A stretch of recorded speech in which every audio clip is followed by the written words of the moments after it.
বাংলা ছবির স্বর্ণযুগের সুন্দরী ও প্রতিভাময়ী অভিনেত্রীদের মধ্যে নন্দিনী মালিয়া অন্যতম। 60-এর দশক থেকেই তার অভিনয় জীবন শুরু হয়েছিল। কাজ করেছিলেন থিয়েটারেও। তার রূপে গুণে অভিনয়ে একসময় মজে ছিল আপামর বাঙালি। তবে জনপ্রিয়তা পেলেও জীবন সংগ্রাম তার এতটুকু কমেনি। 80-র দশকের পর থেকেই কষ্টে দিন কাটিয়েছিলেন তিনি। জানব নন্দিনী মালিয়ার কথা, তাই ভিডিওটি শেষ পর্যন্ত দেখার অনুরোধ রইল। 4 ফেব্রুয়ারি 1952 সালে কলকাতায় জন্ম তাঁর।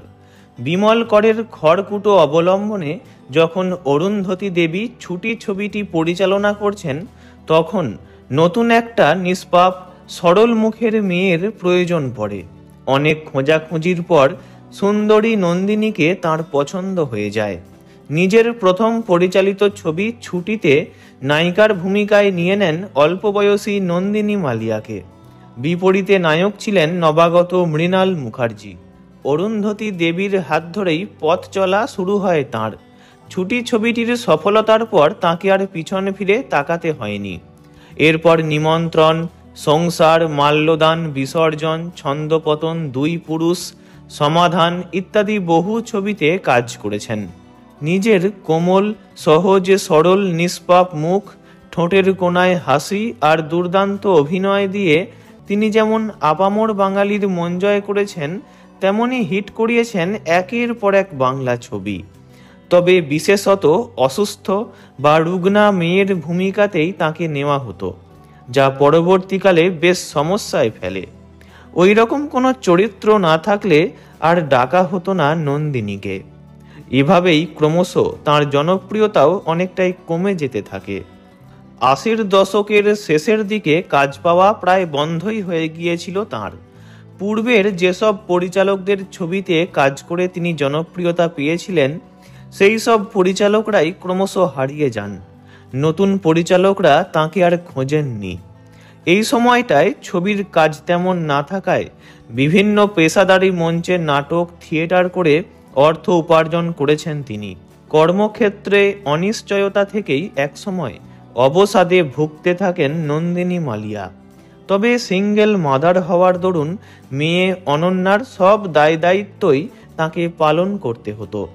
স্বামী ছিলেন না পাশে, তাই অবসাদগ্রস্ত হয়ে পড়ে থাকলে তো আর চলে না। অবসাদ কাটিয়ে একসময় পুনরায় কাজের খোঁজে বেরিয়ে পড়েন নন্দিনী মালিয়া।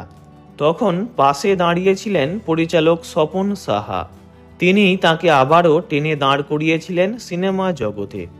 স্বপন সাহার একের পর এক পরিচালিত ছবি যেমন সন্তান যখন শত্রু, কমলার বনবাস, মধুমালতী, সত্যম শিবম সুন্দরম, কাঞ্চনমালা ইত্যাদিতে মায়ের ভূমিকায় পরপর কাজ করেন নন্দিনী মালিয়া। স্বপন সাহা পাশে দাঁড়ানোয় আর্থিক কষ্ট অনেকটাই লাঘব হয়। নিজের অভিনয় প্রতিভাকে আবারও পর্দায় মেলে ধরেছিলেন তিনি। পরবর্তীকালে অনেক টিভি ধারাবাহিকেও কাজ করেছেন।